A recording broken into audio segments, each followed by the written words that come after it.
Taarifa ni kwamba tamasha la kocha wa mazoezi ya viungo kutoka nchini Afrika Kusini, Nkululeko Damian maarufu kama King of Squats, liliweza kughairishwa ghafla siku chache mara baada ya mkufunzi huyo wa mazoezi ya viungo maarufu zaidi barani Afrika kuweza kuwasili katika taifa la Burkina Faso linaloongozwa na Captain Ibrahim Traore. Sasa hafla hiyo bwana, ambayo inatajwa kwamba ingefanyika mapema tu siku chache zilizopita kwa maana ya Novemba 8 mwaka huu, sawa bwana, na ilipangwa kufanyika katika mji wa Ouagadougou, ilitarajiwa kuweza kuvutia umati mkubwa sana wa watu ambao wanapenda kufanya mazoezi ya mwili.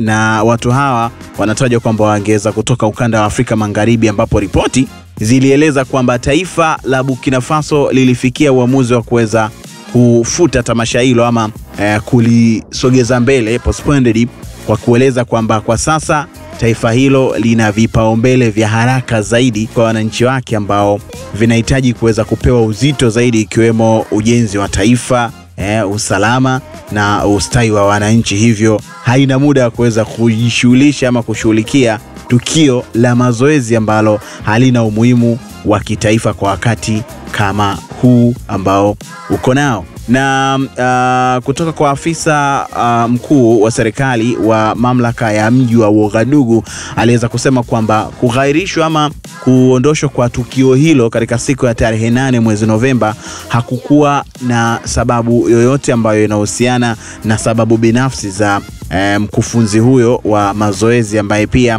ni maarufu kama King of Squash, lakini pia amekuwa akifahamika zaidi kwa namna ambavyo mazoezi yake amekuwa akiyafanya. Lakini ameeleza kwamba taarifa hiyo inahusiana na taswira ya ajenda ya sasa ya serikali.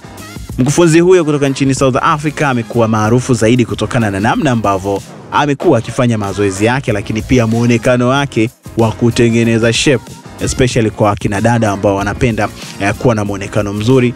Ndio umeweza kuwa gumzo kutokana na kile ambacho amekuwa akikifanya, lakini pia mapokeo yake kwa watu na viongozi tofauti tofauti. Hapa Tanzania ameshawahi kupita mwaka huu na alionekana kule visiwani Zanzibar. Je, una comment gani kuhusiana na kuondoshwa ama kufutwa kwa tamasha hili la viungo kutoka kwa mkufunzi huyu wa viungo King of Squash? Usisahau kusubscribe, like na kushare @ST Bongo TV. Bye bye.